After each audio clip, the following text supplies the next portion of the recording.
After a very long hiatus, welcome back to this edition of Simsbury School News. My name is Dominique Avery. The focus of our show today is Latimer Lane School, one of the town's fastest growing elementary schools, but also a school that's really showing its age. Joining me in the SCTV studio today are Mike Luzietti, who's been the principal of Latimer Lane since 2014, and Susan Salina, who's the chair of the Board of Education. Thank you both so much for coming.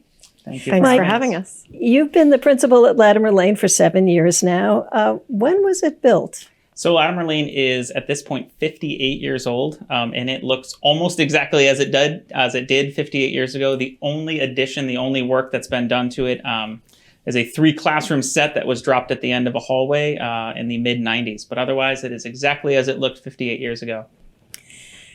That's pretty interesting because I can tell you I went to school 58 years ago, and I know schools have changed a whole lot since then. Education was totally different then. But as they say, pictures are worth 1,000 words. So you did a video tour of all the issues that need to be resolved at Latimer Lane, and we're going to take a look at your pre-tape tour now. As you enter the lobby of Latimer Lane, you enter one of the few remaining schools without a secure vestibule entrance. One of the primary benefits of a new or renovated building is enhanced safety and security. As currently constructed, there is no easy way to address the main entrance situation that exists at Latimer Lane in order to funnel traffic through the main office of the building. To the contrary, once a visitor has entered the building, they have access to the entire school.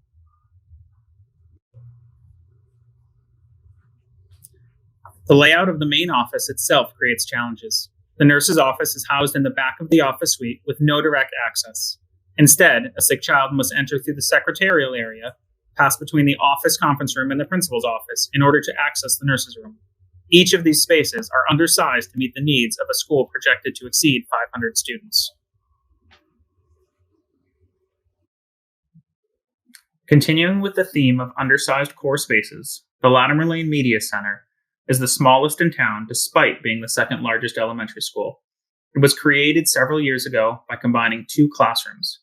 As a result, Latimer Lane has access to 2,000 less books than the other buildings in town. Additionally, this space is used for STEM instruction, teacher meetings, and professional development. The gymnasium at Latimer Lane is once again undersized to meet the needs of its currently 440 students plus staff. With a total capacity of 280 bodies, the school is unable to come together currently for celebrations and assemblies.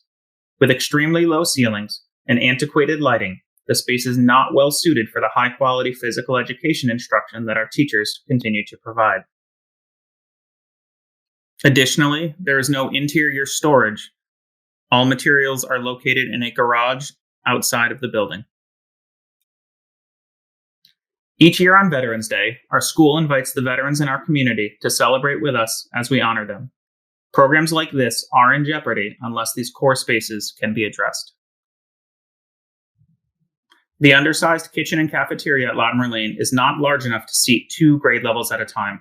As a result, lunch waves run from 10:30 in the morning until almost 2 o'clock each day. Due to the location of the gymnasium and the cafeteria in the center of the building, there is not an easy expansion to address the needs of either of these 2 core spaces. An additional concern at Latimer Lane is building accessibility. There is currently a staircase that divides the lower section of the building, housing the library, cafeteria, art room, gymnasium, office, nurse's office, and primary grade classrooms, from the music rooms and students in grades 3 through 6. Once again, due to the layout of the building, we are unable to address this concern with the addition of a ramp. The end result is that the upper hallway is only accessible by exiting the building and re-entering through a side entrance to the building. Latimer Lane, after 58 years, has found itself to be a building in need of updates and repairs simply to maintain. With crowded classrooms, crowded shared office spaces, and a repurposed stage, combined with a lack of storage, have all been the end result of a building working to function beyond its capacity. That was very interesting, Mike. What immediately jumped out at me was that there was no secure entrance at the front door, the accessibility issues, and the media center. Those are three major issues that didn't even exist when Latimer Lane was built. Things have changed so much since Sandy Hook and the development of technology. So can you tell me a little bit about why it's so important to you to get these things resolved now, on those issues especially? Absolutely. So in response to Sandy Hook, we do have a buzzer system. So, the building itself is secure and safe. But typically the way that you would set up the front of a school is you allow parents into the building and then you funnel them into the main office. It just allows you to make sure that visitors get to the right locations where they need to be. And that's just simply an issue that we haven't been able to address. The layout of the front office, the layout of the main lobby, there's not an easy way. It's not as easy as just putting in a second set of doors and cutting a hole in the wall. So we want to make sure that when we are allowing people into the building, whether they are visitors, guests, grandparents coming to an assembly, that we're able to direct the traffic in the best way to allow the school to continue to function as it should. When you look at a space like the Library Media Center, in so many schools and so many communities, that's a hub of learning. It's a hub of professional development for teachers. It's a hub of technology for students. It's a place where kids are going down to get excited about reading. And again, it's just a space. It's a space that was never designed to be what we've made it. We have done a fantastic job of maximizing that space as we have throughout the course of the building. But it's just, as the second largest school in town, to have significantly less books available than even, my kids who go to Terrafil. It's a piece that the time has come to address it. And you did and the school system renovated Terrafil, which is even older than Latimer Lane, and did a fantastic job. Susan, first, let me say how nice it is to meet you. You as well. Having once been on the Board of Ed myself, I know how challenging and time-consuming a job is, and you deserve all our thanks for doing it, especially for chairing. Thank you. But so the public understands, the state of our school facilities is not just something that comes out of the blue. No. You plan. Can you tell us a little bit about how the planning goes on? So this really developed in a conversation with the Board of Finance. We put forward on a referendum to do a long-term plan study of all 7 buildings. And we hired Tecton Associates.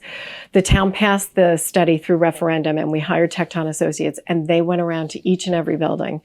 And part of that plan was a long view enrollment study to make sure that we had a pretty good handle on our number of students in each and every building, and then looking at every school, from the windows to the doors to the mortar in the bricks to the way the buildings function and the core spaces and square footage per student.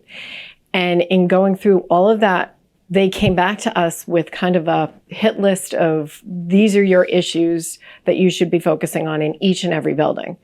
And we threw that to our facilities and enrollment task force, and we said, can you guys dig into the details? And they spent a good 1.5 to 2 years going through the plan with Tecton, and then meeting in each and every school to meet with the community members and the families of those schools to talk about the issues that we saw and to discuss what we were trying to do. And then with all of that, the Facilities and Enrollment Task Force came back to the Board of Ed and made a presentation. And from there, we really felt our best course of action was to put a 6th grade addition on Henry James and to do Latimer Lane School a full renovation. And due to financing constraints that the town faces, and we are not blind to that, we separated the 2 projects because we feel it is imperative that Latimer Lane be addressed, given the growth in enrollment and the conditions that they've been managing through with grace, but they need help. So you just mentioned enrollment. Let me ask, for the last few years, I was paying attention, enrollment was sort of going down, and Latimer Lane, it's going up. What's the story there? What's happening? We are actually going up pretty much throughout the K-6 system now. Enrollment, it does a bell curve. And so we hit the bottom and now we're climbing again. And with all of the development in town, we are seeing the results of that, and much of the development being at Latimer Lane, they're feeling the crunch before everybody else would. But Squadron's not far behind them with the development coming on in the north end of town. And so we as a school system, are trying to adjust and move best foot forward. And if we do the renovation at Latimer, that gives us a little bit of breathing room. And then we can hopefully move the 6th grade up to Henry James as our next step. So I know we have plenty of time, but I want to jump ahead to remind or to tell people why you wanted to do this interview today, because this is not just a pie in the sky idea. It's not just something the board is going to decide to do. This is going to a vote both before the Board of Selectmen. Can you describe what's going to happen and how quickly it's going to happen? So the way the capital improvement process works in Simsbury is the school system, we vote as a board on what we believe is our most important projects. And then we submit that to the Board of Selectmen, who in turn couples that with all the town projects, goes through the list and decide what's most important. At this point in time, Latimer Lane has been moved forward by both the Board of Ed and the Board of Selectmen to the Board of Finance. The Board of Finance has heard our concerns and has toured the building, as has the Board of Selectmen, and have agreed to move that to public hearing. So that public hearing is when the town gets to have their say on what capital moves forward to referendum. And that public hearing is April 6th.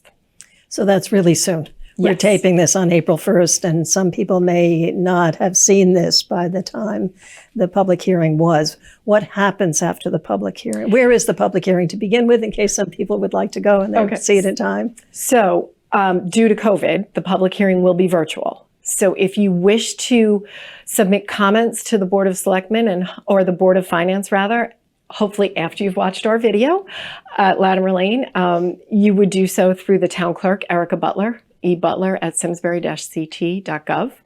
And those comments could then be read into the record at public hearing. You also could register for a slot to speak personally at the public hearing over Zoom. So if you have access to a computer, that is open to you as well.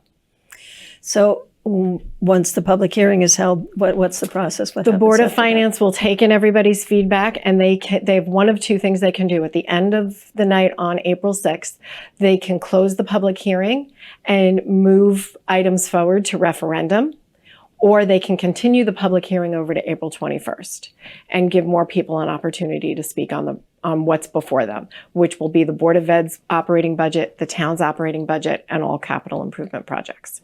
So at that point in time, if we go to the second public hearing on the 21st, then they would decide what goes to referendum on that evening.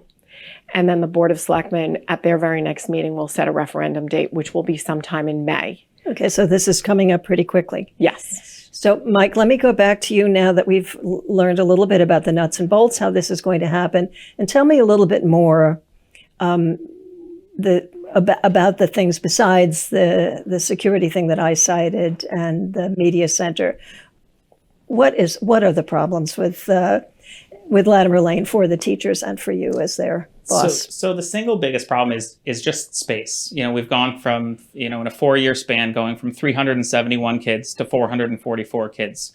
We've recaptured spaces that were initially, created for professional development that now that are now classrooms. We've taken a room that was a computer and STEM room, and it's now a classroom. We've taken an area that's the stage within the gym and retrofitted it to be an occupational therapy, physical therapy, behavior coach room.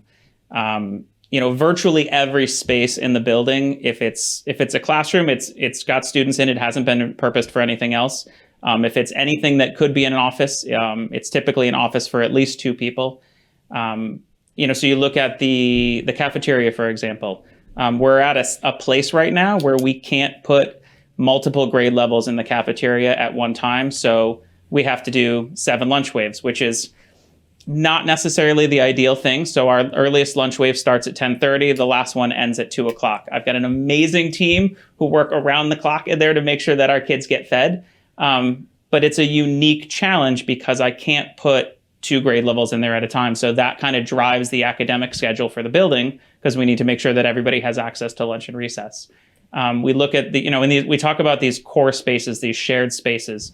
The gymnasium, is another one that is sorely undersized. It has a fire marshal recommendation of not more than 280 people in it at a time. But when we bring our veterans in on Veterans Day, we could easily cram 500 to 600 people in there because we have such an active community who wants to come in and be a part of it. But even so much as a orchestra concert or a choral concert becomes an issue when you've got multiple grades who might be participating. Yep. When I first started 7 years ago, we would do combined 5th and 6th grade concerts. We can't do that anymore. We have to do a 5th grade concert, a 6th grade concert, a separate band concert, a separate strings concert. And even with those, we often have people standing across the back and people out in the hallways. It's a building that we have done an amazing job of maximizing every single usable inch of it. But as you look at the projection trends, we're supposed to cross within the next 3 years upwards of 500 kids. And we have done a great job of maximizing. We've done a great job of repurposing. But that the community at this point is at a spot where it has maxed out every option that we truly have, and that's kind of how we landed here and landed with Latimer Lane at the top of that list. So I remember when I was on the board, there was a big discussion about new high school or renovated high school, and we ultimately decided on recommending a new high school, and the public turned it down. So we renovated it, and I think that it was the best choice to make. So did you also consider a new school? So happy to answer this one. Yep. So the way that the architects draw it up and the way that it's submitted to the state is as a renovate as new project. Mid to late April, the people from the state of Connecticut will come out to look at the building to do an assessment of the current state of it. And at that point, they may give us a direction of we should look more potentially at a new build instead of a renovated build. But the goal is always to recapture as much of that building as you can. A renovate as new project simply means that we have to keep 55% of the existing square footage. But it truly would look very, very different. Everything from parking to access to the actual layout of the building. They'll look at that cafeteria as an architect and they might see, hey, this would make an amazing library. Or they may look at the current library and think this would make a great art room. So although it's, being looked at initially as a renovate as new, it doesn't mean that the building's not going to look drastically different in the end and function more appropriately for the population that it has. There is quite a bit of space on that property. You could literally probably build a school at the top of the hill while you keep the other one open. If you were to look at the plans, there's a facilities tab on the Simsbury Board of Ed website. And if you were to go back to the first versions of the plans that Tecton submitted to us, you will actually see a footprint for a new build up the hill from the old. So we have actually thought that through if that's the direction the state pushes us. But at this point, we're deferring to the state as to which way this would go. So how is it going to work if you start renovating and still have school? What's the plan for that? We got good at that with Henry James and the high school back in the day. I was going to say we've happily had some practice at that. Typically what they would do is whatever the new portion of the build would be, they will build that piece first. And then what you would do is you would vacate the next portion that they were going to renovate. So you kind of get that. What the middle school had is, hey, we're all going into Thanksgiving break. These 8 classes when you come back aren't going to be here. They're going to be in this new wing. And then they would work on the renovate of that next piece, which allows you to keep a school functioning and open while you do some substantial work on it. And we've got very good at managing a secure setting with construction workers on site, as we've done up at Henry James, and walling off the construction areas from the students so they're impacted as little as possible, with the noisiest work being done not during the educational portion of the day. So is there anything that I have missed that you want to get across? Now's the time to do it. I think one of the pieces I like to say when we talk about the 55% of the building that remains, I think you should think of that as that literally it's a footprint, that the whole inside could be gutted. Absolutely. That it's not that we're going to keep this old section of the building. We're going to completely redo the space at Latimer so that it's educationally appropriate for 21st century education in a school system that we've worked so hard to really make such a great school system. We should have the space that allows the kids to perform at that level. So one thing I didn't make clear is if there is a referendum, either in April or in May. The referendum will definitely be in May. It's just All when. right. Yep. When, okay. Where will that be? We have to work on that. Normally our referendum is held at Henry James. Right. So we need to discuss that with central office to see if they'll allow us to hold the vote. With COVID and all the things we worry about, we need to see if we're going to have that vote there or if we need a new location. So we have a couple of minutes left, and I'm just sort of dying to talk a little bit about how the school system has functioned this year with COVID. So we have a few minutes. So, and I know I saw for the first time the other day, I was coming home from somewhere, and I've barely been anywhere, but for the first time I saw school buses, a whole bunch of school buses. And I was thinking, oh, you must be back. Because I don't have a child, I have no idea. So are you back full time? So we have been back full time at the elementary level since the start of the year. We did a phased in where it was sort of a hybrid model those first couple of weeks, where a couple of grades were in, full time after 2 weeks. The rest of the school was in within 4 weeks. The elementary was back in full. With that said, we have a distance learning option. So we do have about 600 elementary kids who opted for a distance learning option. So they are in their own separate distance learning class with their own dedicated teacher. At the elementary level. At the high school level, they are back in full at this point. But again, there are still some kids who are opting for that distance learning, and that goes for the middle school as well. But our buildings are about, Latimer's about 85% full, and it is buzzing along. It's great to have kids back. We are socially distanced. We are wearing masks, and they are moving around the building as a cohort. So they're within their class for lunch and for recess as well. But there was nobody more excited in town than I was the first day of school to see all those kids coming back. So how have the teachers reacted as well? And there are a lot of school systems around the country where teachers have been very reluctant to go back. I think we've done a fantastic job. We worked in collaboration with our teachers to there are definitely some who opted to be distance learning teachers. But we have worked with our teachers to make sure that they feel comfortable and safe with the protocols that we put in place. We collaborated with them to make sure that we were, meeting the needs of those who are in the trenches, if you will, in that room with, 16, 18, 19 kids each and every day. And I think it's worth noting that we really began this process last spring, and we created 2 task forces, an operational task force and a teaching and learning task force that worked really last spring and through the summer to put our best foot forward and to figure out how to bring everybody back with everybody feeling somewhat comfortable in that plan.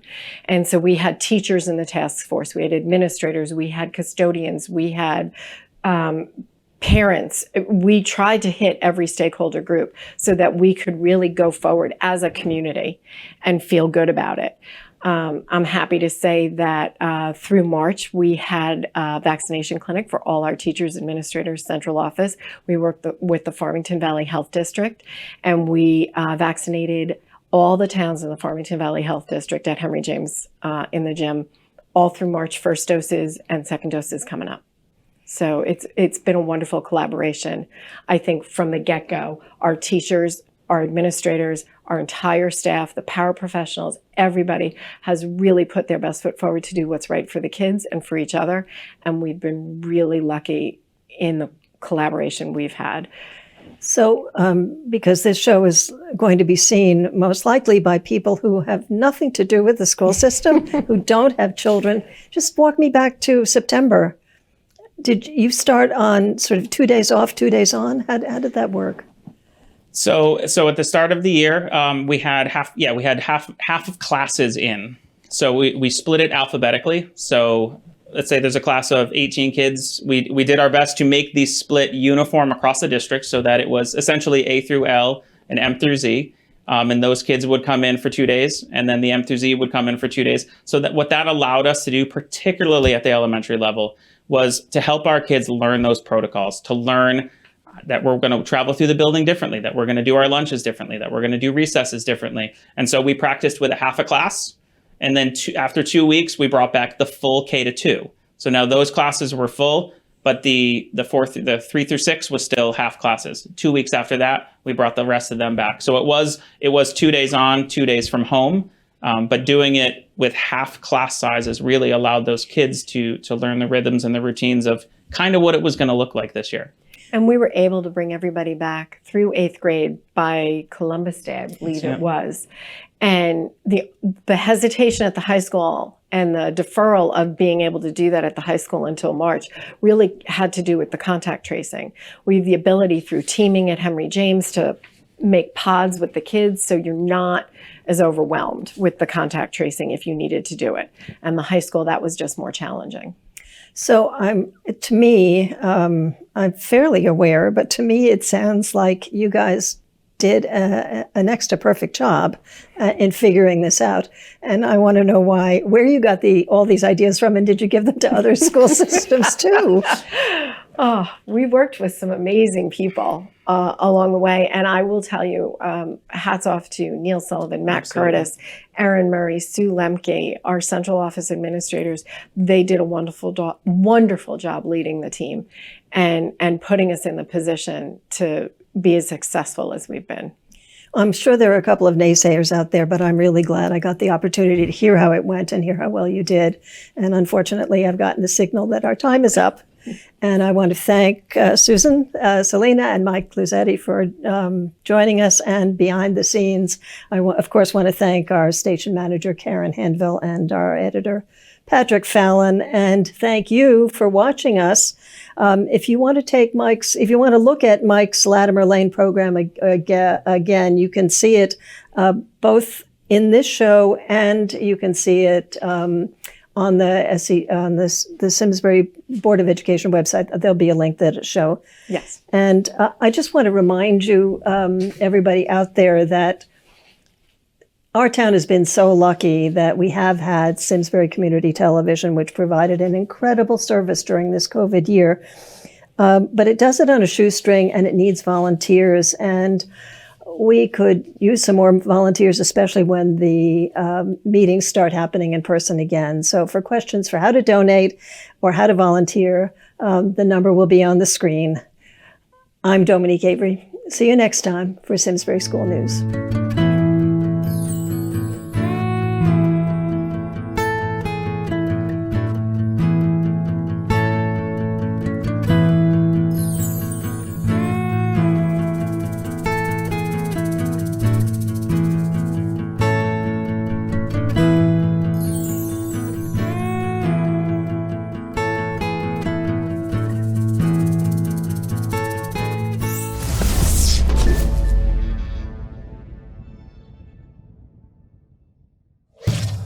Funding for Simsbury Community Television is provided in part by contributions from viewers like you.